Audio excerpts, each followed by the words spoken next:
Is your family? Black. We all family.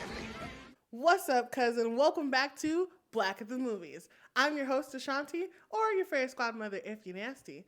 And today we're here with... Sorry, hold on one second. Hey! Everyone, this is my dear friend, Courage. Welcome to the pod. Thanks for having me. This is the first time we're meeting in person. I know, and we've been following each other on Instagram for like maybe a little over a year now. Yes. Yes, we met on Tinder. We did. Yay. Or wait, was it OkCupid? No, I think it was Tinder. I haven't been on OkCupid in like years. Yeah. I've been meeting everybody on Tinder. Me too. It's literally how I met most of my friends and my best friends, even my partner.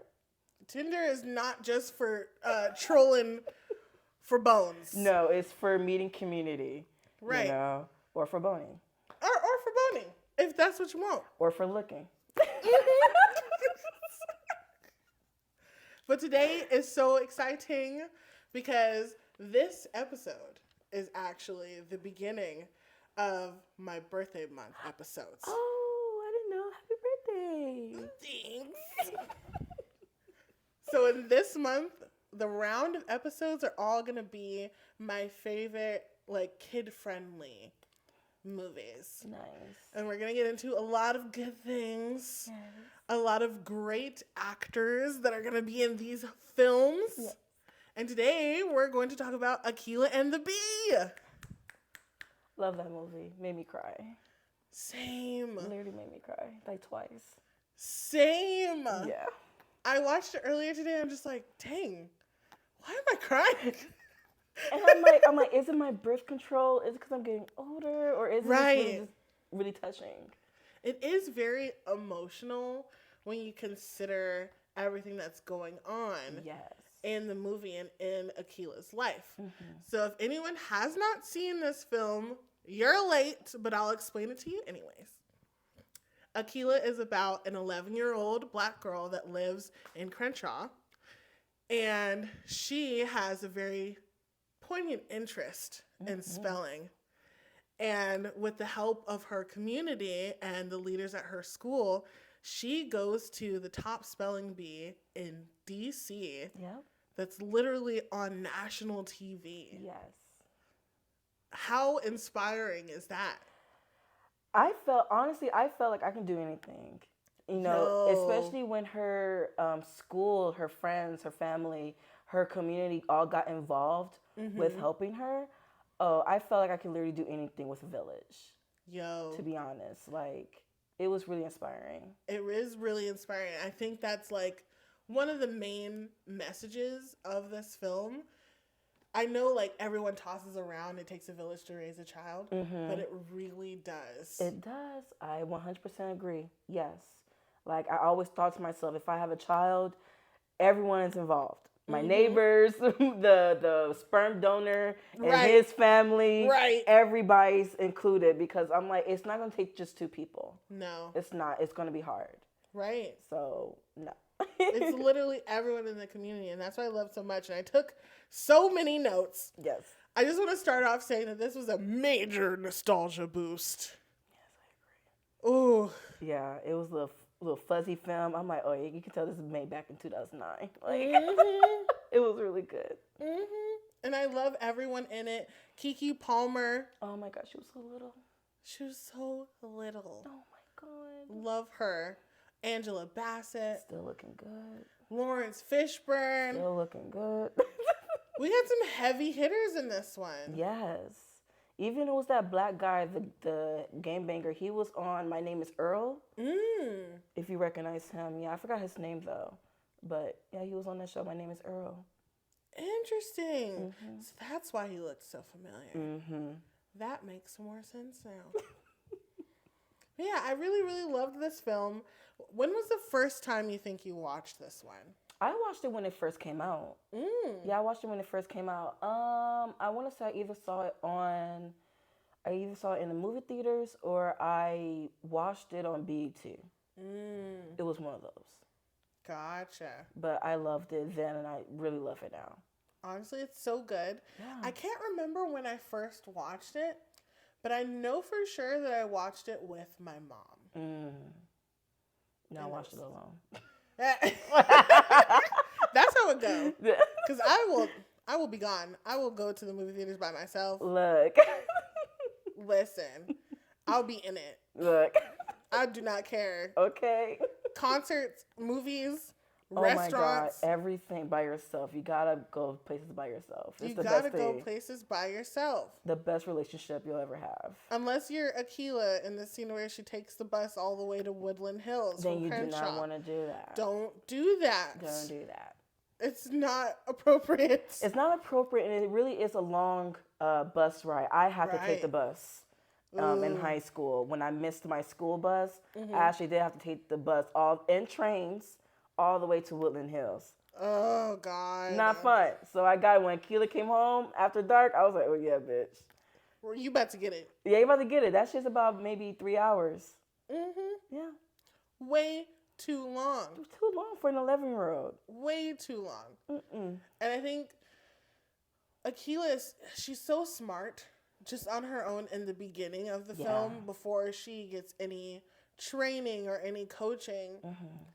And the number one thing that I had wrote down in my notes that I was pissed about is the bullying. I hate bullying. I think it's so dumb. I think kids in general, especially around that like preteen to teenager phase, you're trying so hard to figure out who you are, one, and then also two, figure out how you're going to fit who you are within society. Exactly. So it's like you're pressured to be mean to each other. And unfortunately, it's not like we actively know that at that time.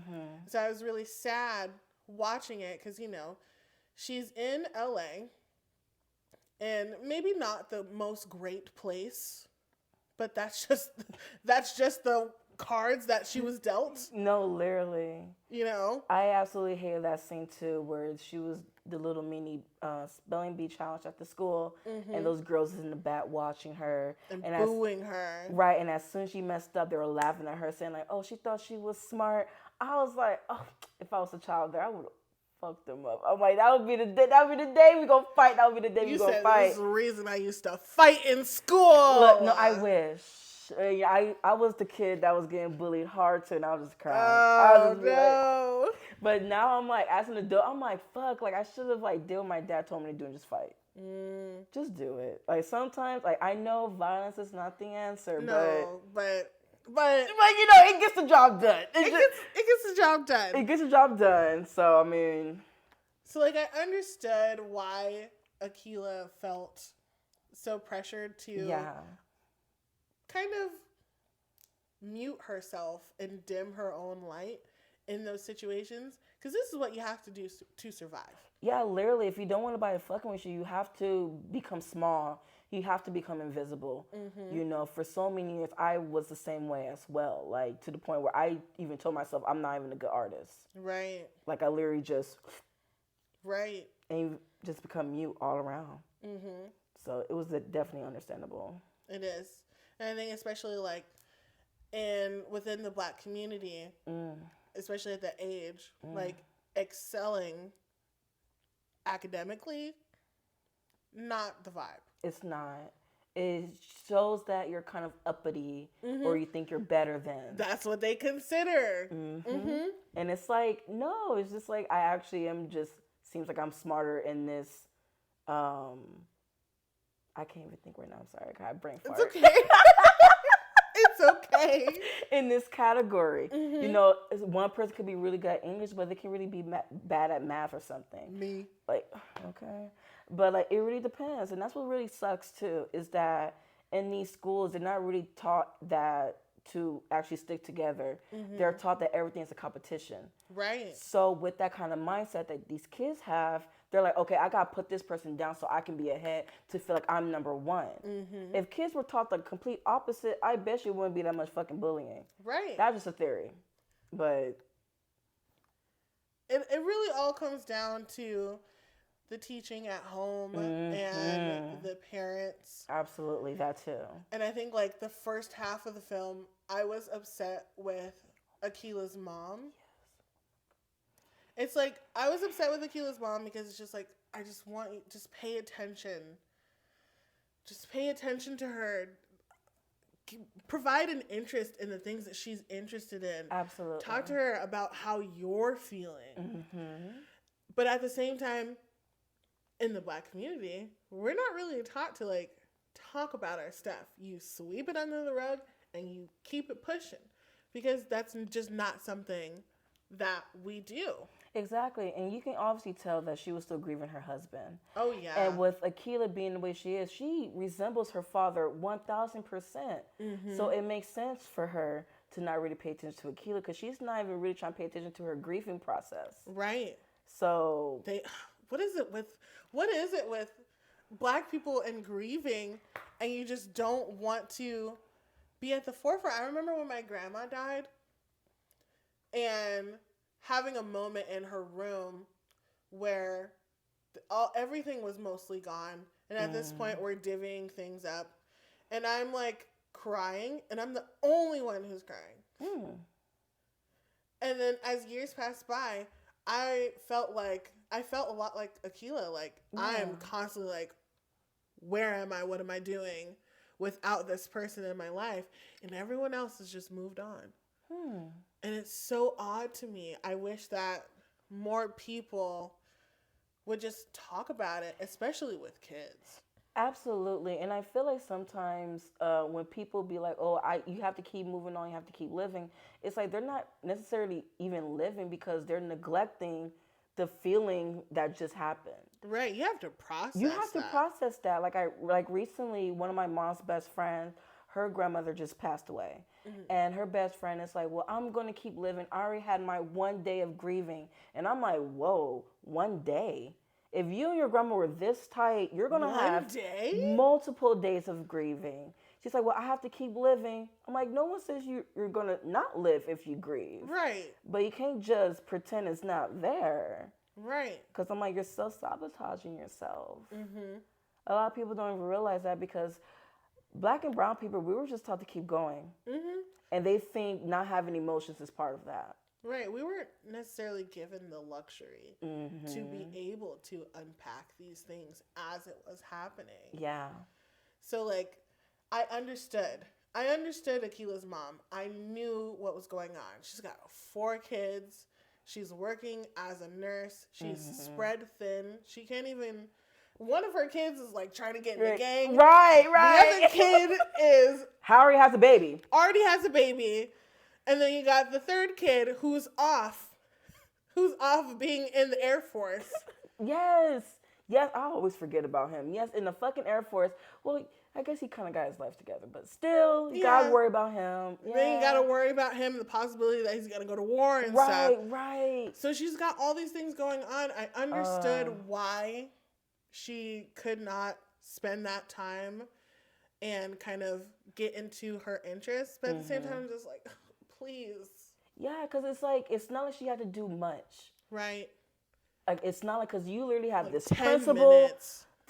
All you had to do was just say yes to it, just allow her to just say yes. And literally she had a ride because of the principal and her new friends at the spelling bee, even her tutor. Like, it was other people that was willing to help her in this process. But she was just like, oh, no, I have to do so much. No, if you just open up your eyes, right, you will see your child already got the help to help her, to help you. Like, you're not alone in this. You're not. And it's just like, if only. And then when she finally gets in, I'm just like, finally. I can stop hating you. God, because I really didn't like you for the first half of this film. Literally 40 minutes in, I didn't like you, bitch. Honestly. And you know what? I just thought about it. Her brother, who's in the Air Force, is played by Lee Thompson-Young. R.I.P. to that man. He died? Yeah. Oh, my God. I know. What? And he was famous Jet Jackson, too. What? I know. The way I do not be knowing people be dead. That's okay. I did not know he was dead. We got a lot going on. Okay. We got a lot going on. So I totally understand. I'm not even going to hold it against you. So let's get into our favorite scenes. Okay. You know me with the notes. Yes. Same. because it was hard to choose. I'm like, I wrote down like 6 at the first part because Laurence Fishburne is one of my favorite actors. Really? I've always loved him. Oh my God. I think this film and Boys in the Hood just cemented that for me. I was going to ask you which one is your favorite film that he's in. Ooh. It would probably be this one. Yeah. Yeah. It's probably this one. Because it's just really good, and I love the way he speaks. He's so eloquent and so educated. Yes. Yeah. OG crush. That's my old man crush right there. Yeah, he was a handsome young lad. Mm-hmm. Yeah. I used to get him confused with the guy that plays Darth Vader when I was younger. Oh, James Earl Jones. Yes, I used to get them. I thought they were like the same person. I'm like, what's going on here? These both light-skinned men look the same I was to me. Say, is it because they're light-skinned?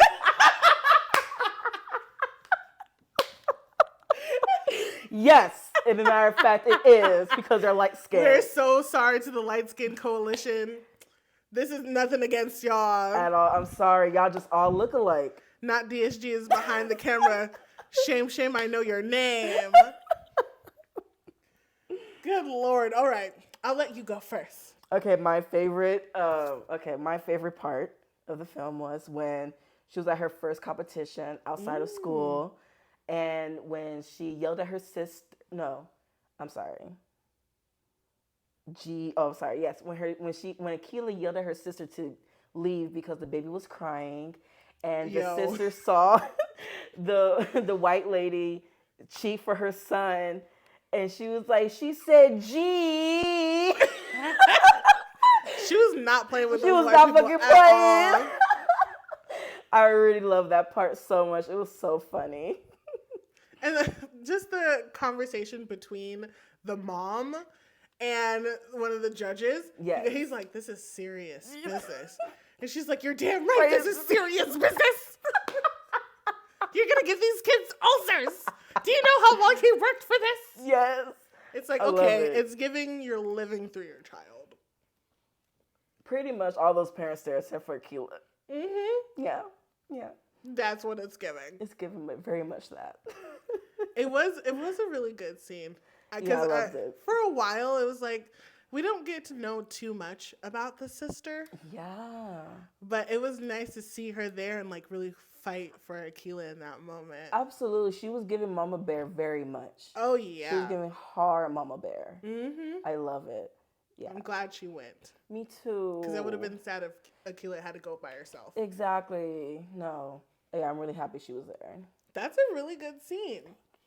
It took me a while to choose them because I like them all. Yeah, they're all good. The whole scene is good. Everything's good. Everything is good. The first one, I will say, is the you want to learn how to spell scene between Dr. Larrabee and Akeelah when she first goes to visit him. Because she's like, what do you mean I want to learn how to spell? I know how to spell. And he's like, well, spell this word then. She's like, no. No. And I wrote down that I said, I think they both teach each other something in this scene. Akeelah learns the depth of competitive spelling, and Dr. Larrabee learns to stop underestimating Akeelah just because of where she comes from and how she talks. And I think it's a good time to get into the conversation about AAVE versus standard English. It's all the same to me. Really? Yeah. I fuck up just knowing American English. At this point... For real. I don't even know what to say about it because I'm just like... No, seriously. As long as you're speaking English, or any language, it doesn't matter. It really shouldn't matter. Yeah, it doesn't matter. It really shouldn't matter, but I think, like...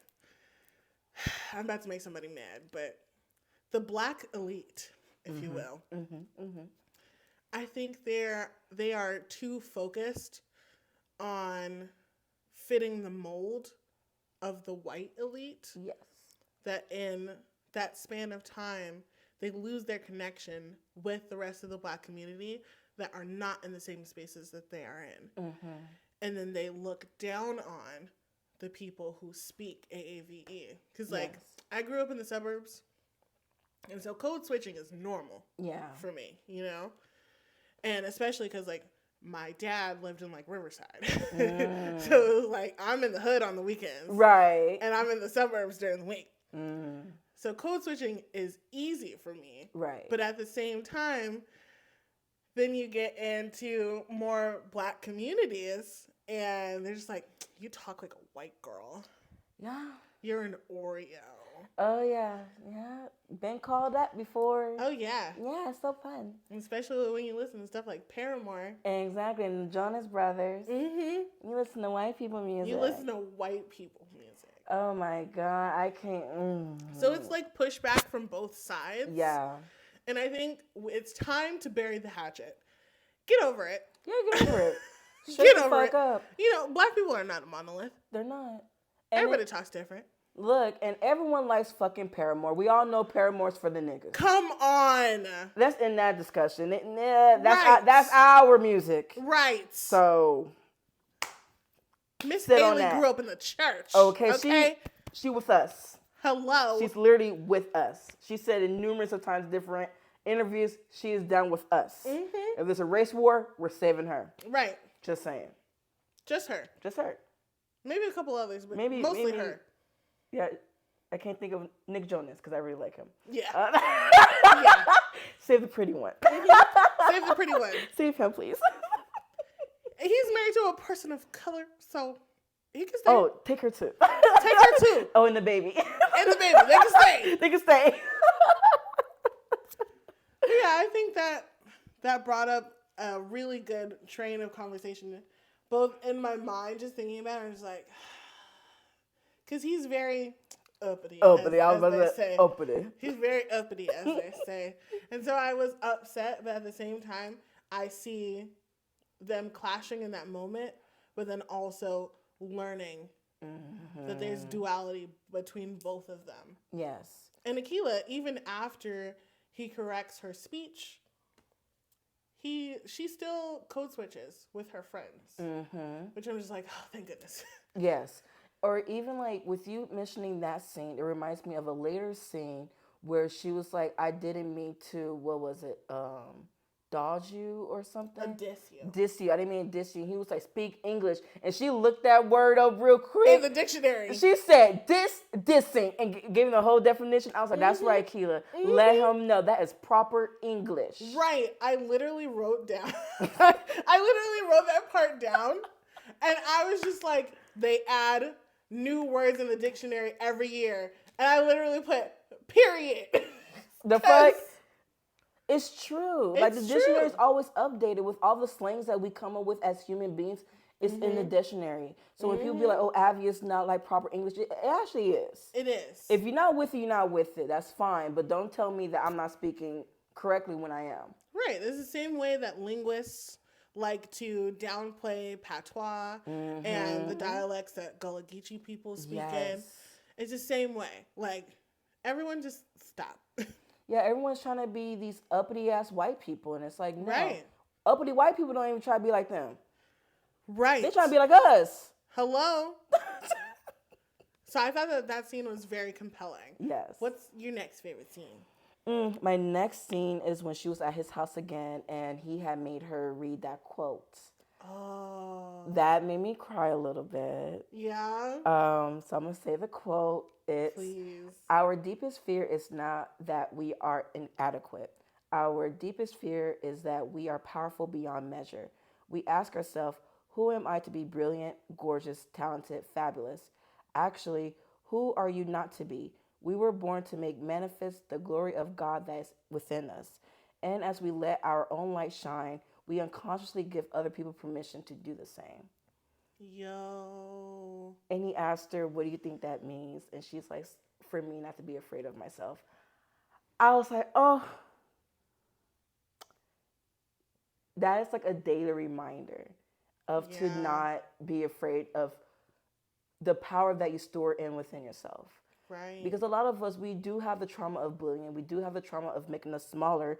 And now with us growing and facing our traumas and our fear, we are also allowing us to expand. what we're supposed to be. We're supposed to be big. We're supposed to be bright. So I love that so much. It was a great reminder.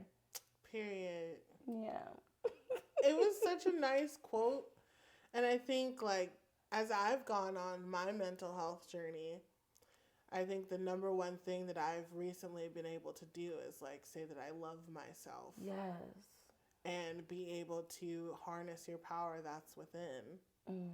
Because for a lot of times, especially the stuff that we go through as Black people, it's pretty easy to downplay yourself. Yeah.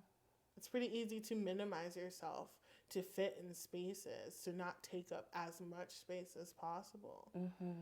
Because it's hard out here, especially being a queer person as well. It is hard. Yeah. So it's nice to be reminded. Yeah. In that scene. Yeah. Like, don't be afraid of yourself. You are so much more powerful than you even know. It was so nice. And I think it's amazing too, because a lot of us, even myself, where it's like, that's what the fear is, realizing that you're powerful. Because you don't want to, like, be too much. Right. Because a lot, when I was a kid, people say, oh, you're too loud. Oh, you're this, you're too that, you're too this. I'm 26 years old, and I'm like, thank you. Right. I am loud. I am to this. I am to that. Thank you, because that's literally who I am. So I'm going to make noise when I walk. Right. So you know that I'm here. Take it or leave it. You don't have to be around me. That's fine. But I'm going to still be me. Right. So. This is all you're going to get. This is it. Take it or leave it. This is it. Take it or leave it. Okay. My next favorite scene is when Mrs. Anderson storms Akeelah's spelling bee. Ooh-wee! Let me tell y'all, Angela Bassett is such a star. Okay, she is so good at her work. I was so mad at her. I was mad at her too. She was angry. So ignorant. She said, get my child off that stage. In the middle of the spelling bee. I was just like, oh my God, Mom, please. Please. The way Akeelah did not move for a second when he was like, come here, she was just like, like you talking to somebody else. Who are you talking to? Right, like who are you talking to? Because it ain't me. What? Oh, and I let's see. I wrote that her and Keke's performance, during this scene and the whole film is stellar. Just because I think there's an interesting moment, and I always like to say the greatest part of acting is the human person's face. In the moment when Keke is finally, or Akeelah, excuse me, when Akeelah is finally getting the chance to explain herself, because her mom's like, why didn't you tell me? Why would you forge your dad's signature in order to come here? I don't know any of these people. What's wrong with you?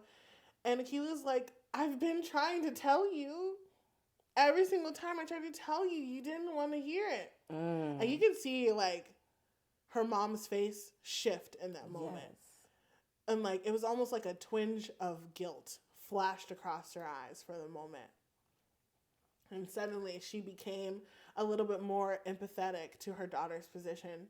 And I thought that was such a good scene. Yeah.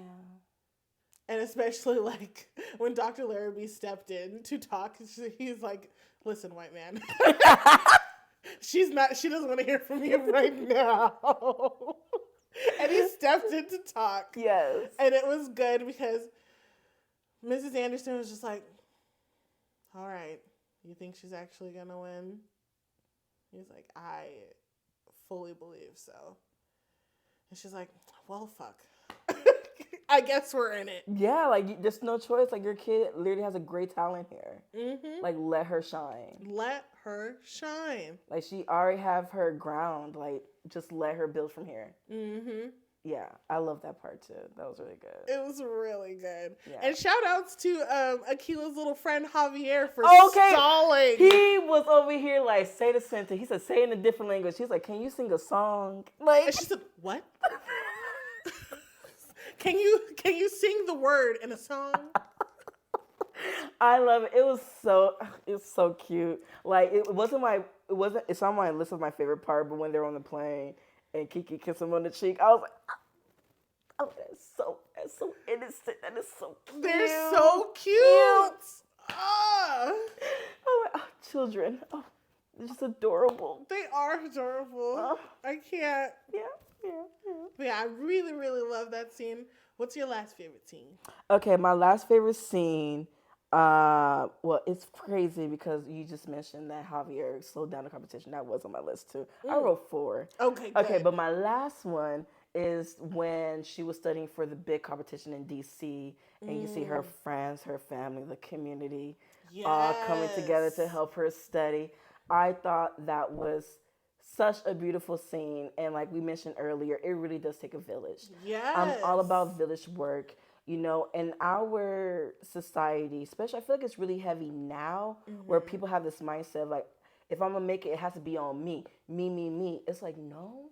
It takes a team, babe. Right. Like, don't let these billionaires who's been in the game for over 20 years, who are at where they finally want to be at, tell you that it only takes you. Right. It does not. No. It really does take a village. It really does take a village, kid or not. Exactly. It doesn't matter in what field you are in. You need someone to help you. Because doing it on your own, you're not going to make it that far. No. You're not. You got to have different resources. You know what? I love a good training montage. Roll the music. I love a good training montage. So good. Yeah, that was my favorite part. And it made me a little bit emotional because I'm like, she's going to go so far because people really believe in her. She believes in herself, in herself, and like she's feeling confident. Like, I just love that. It's just, it's so nice. It was very nice to see. And I love her mom when she was consoling her after Dr. Larrabee decided to no longer coach her. She's like, just look around. You've got 50,000 coaches. And I started crying. I just like, oh, God, emotions. I love it. It's really of like, you think you need something where it's like, it's already around you. It's already around it. You already have it. You already have it. Even when when her brother was trying to run off with the little thug. Oh, Derek T? Yes. And he's like, nah, you gonna stay and help your sister. Right. I love it. I love it.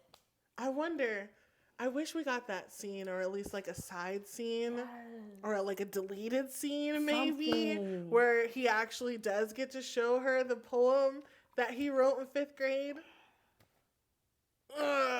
There's so many extra scenes that I wish they had. Yeah. It's okay. Every movie just needs to be 4 hours at this point. Look, 4 hours of nothing. I don't want it. Hand over the director's cut. Okay. No, for real. They should have been a director's cut for this movie. No, for real. Okay, my last favorite scene is when Akeelah and her friend Georgia make up. And I'm just like, it was really that easy as a kid. No pressure. Just being vulnerable with your friends and solving issues quickly. Because there was none of whatever we got going on as adults, you know? It was so easy to just be vulnerable with your friends at that moment. Yeah. And she was like, I want you to do good. Like, why would you say that? That's dumb. Because he was like, I would give up all of this just to be friends with you again. And she's like, why would you do that? Yeah, right. Like, girl, you sound dumb. She's like, I want you to be good. Yeah. I want you to do good. Everybody wants you to do good. And it was just so easy for them. I know. And then they hugged and just like, yes. That's so cute. She was like, you always want to be a flight attendant. You have to get on the plane first. I was like, ah! That's how you do it, bitch. Right. I love it. I love girls. I love when girls love girls. I just love community. We love a girl's girl. God. It was so cute. It was really adorable. I love all of the just relationships that she got to foster throughout the entirety of the film. Yes. And everyone and their relationships just seems so familiar. It seems so familiar. No, seriously. I even love the relationship she tried to have with her competitor, Dylan. I even love that because you can tell she really just wanted him to like be normal because she got the sneak peek of his life, right? With his father saying like, "You're gonna let a little black girl beat you," and all that. Yeah. So it was like she saw what's inside his life, and she's like, oh, like he needs love, right. And that's what she was trying to show him. I just loved it. Yeah. It was really good. Yeah, that was a good movie. Especially like that final scene where they're going back and forth, and she misspells it on purpose, and then he misspells it on purpose, and he's like, either you're gonna fight for this or I don't want it. And I was just like, real, recognize real, okay. Like, and they both won, and you can see the dad just like clapping, like he's never clapped. He's like, finally, the things that I never was able to accomplish in my life is finally happening in my son's life. Right, even the son, he was like, my father has never won anything in his life. I was like, he said, my dad's a loser. Okay, he said, I'm tired of this shit. This man trying to live through me. Like, I'm tired of this grandpa.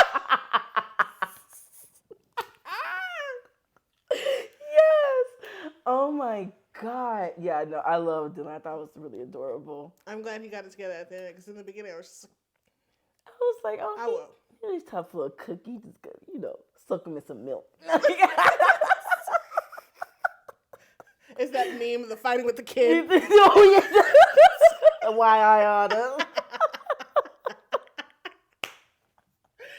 Oh my God. Okay. We gotta do some trivia, otherwise we're gonna talk all night. I know. I'm so sorry. Okay, let's do this. It's okay. Let's do it. So, the first question is, okay. What Disney Channel original movie did Keke Palmer star in right after this film? After this film? Yes. Was it Jump In? Yes! Oh my God, I'm good at Corbin Blue. With Corbin Blue, yes. I'm so happy with myself. Yeah. Put some dings. Put some ding dings. Yeah, not DSG in the future. Put some ding dings. You're on it. Thank you. Oh, thank you. You're so smart, sibling. Oh my God, I love Disney Channel. Me too. It's so bad. It's so bad. Whew, so bad. Okay, next question. Which actor from the film does Keke do a great impression of? Oh, girl, a lot. Which actor? Mm-hmm. Angela Bassett. Yes. Yeah, okay, and like she does so many other. She does Maya Angelou. Mm-hmm. Like she's so stupid. Did she do like Jennifer Lawrence at one point too? Like, yeah. Keke Palmer is a master at so many things. At Black women voices. She knows all the auntie voices. She sure does. She says, I've been waiting for this my entire life. And her doing Angela's performance as Joe Jackson's wife. Yes. Stop. No. Keke is so dumb. She's so silly. No, I kind of want her to do that one scene from Medea's family reunion. Of the sister going off in the room. Yo! What was the fucking... I can't even with think the of... lip quiver. Yeah. She's like, you let him touch me. You let her. Something like that. It was something like that. You're mean and you're evil. We're going to have to watch that. No, please. That's like my favorite, like, guilt, like, I don't know, like, my bad movie. Medea's family reunion was good. It was good. What happened to his movies after that? Because I'm like, his movies flopped to me. Listen, they don't call him Tyler Hit or Miss Perry for nothing. Well, he's been missing for quite some time. Maybe he'll find it with Mia Culpa. I have no hope for him anymore. No hope? Even with the Kelly Rowland movie? What Kelly Rowland movie? Oh, I gotta show you the trailer after we record. Oh, it's coming out soon. Mm-hmm. Okay. I gotta show you the trailer. We'll see. Okay. Last question. Okay. How did Angela get cast in Akeelah and the Bee? This is totally okay if you don't know it. I feel like I've watched behind the scenes. Cause it wasn't gonna be her at first, right? No. Darn, I forgot, but I know it wasn't gonna be her at first. That's all I remember. Yeah. Okay, I'll tell you. Okay, tell me. So, it was because of Keke, actually. Shut the fuck up. That's adorable. It was literally because of Keke. So, in a Vanity Fair interview, because I was doing research, It was between the two of them. It's revealed that a 12-year-old Keke Palmer was asked, who would you like to play your mom in the film? And she said Angela Bassett. Oh. Apparently she really loved What's Love Got to Do with It. And Laurence Fishburne was already attached to the project. She put two and two together and she's like, imagine how great this would be. Okay. Oh, her mind. So Keke always been the GOAT. Oh, yeah. She's been on top of her game forever. Out the womb. Okay. She was like, I'm ready to shine, baby. Out the womb. Wow. That is so cool. Isn't it? Oh, my God. That's dope. I know. And Angela Bassett killed it. I mean, she's a great actress. I mean, she did. I expect nothing less from her, to be honest. Right. And you know what? Fancy tidbit that I found out. Apparently, the filmmakers were considering Sidney Poitier to play Dr. Larrabee at first. What? Yeah. I can't see that. What? I know. That's interesting. Right? Well, I'm glad things worked out the way it did. Me too. Because I feel like Laurence is better for this role. Yeah, it's more memorable. Yeah. I just feel he fit the tone. No shade to Sidney Poitier. Yeah, no shade. He's a legend. Great, yeah. Yeah. But at the same time, you know, some roles are better for other people. Right. You know, if the shoe fits, you're actually Cinderella. Mm-hmm. So he was Cinderella. Yeah. Yeah. It's just the way that it is. Yeah, it's okay. It's fine. Yeah.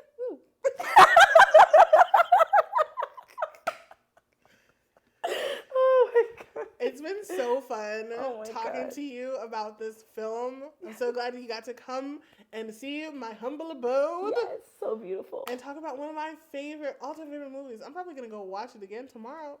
Honestly, same. It's on Amazon Prime for free. Yeah, it's that good. It's that good. It's on Amazon Prime for free. You heard it here first, folks. Now, before I let you go, I have one more question for you. Yes. And this is a question I like to ask everybody as long as we're under the time mark. If there was a soundtrack to your life, who would be one of your main artists? Kind of like Ryan Coogler did with Kendrick Lamar in the first Black Panther. I feel like Jill Scott.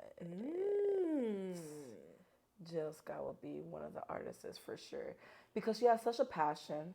Yes. You know, and I feel like if I were a singer, I would want my voice to be as loud and as passionate as possible. And I literally think of Jill Scott. And she has quite sex appeal without being sexy, if that makes sense. Yeah. You know? Like overly sensual. She's just sultry. Yeah. So it's like, yeah, no, Jill Scott for sure. I dig it. It'll be her. What about you? My answer always changes because I listen to too much music at this point. And life changes every day, so. It does. I think it would either be Mac Ayers. Okay. I feel like his Comfortable Enough album definitely fits how I feel as an adult right now. Yeah. So either Mac Ayers or, this is going to be a silly one. Say it. This is going to be a silly one. Brooks and Dunn. Oh. Yeah. Why not? Why not? Especially like working an 8-hour shift at your regular day job. Play some Brooks and Dunn. It uplifts your spirit. It uplifts your spirit. Why not? What can you do? Right. When it's quitting time, I hit the door running. Boot, scootin' boogie. Neon Moon. Okay. Say less. I know my family is tired of me when we have our little karaoke parties. They're like watching you play I'm music. I'm about to sing some country music. And they hate it every time. But then towards the middle of the song, they all be singing along. See, there we go. See, people act like they hate country, but I'm like, country is good music. It depends on the artist. Just like every category. I mean, I can't get down with like the back of my truck, my sister stuff, but like Dolly Parton, Tanner Adele, Buckle Bunny, love that song. Oh, Taylor Swift. Yes. Yes. Oh, Taylor Swift. She had me. Teardrops on my guitar. Yo, say less. I learned that when I first learned to play guitar. Shut up, really? You have to teach me. I got 2 free guitars. Teach me, please. Well, y'all know what we're doing after this. If you made it this far, thank you so much for tuning in and listening to us talk, listening to us jabberjaw the entire time. And honestly, go watch a movie, cousin. See you next time. Bye. It was so fun. Oh my God.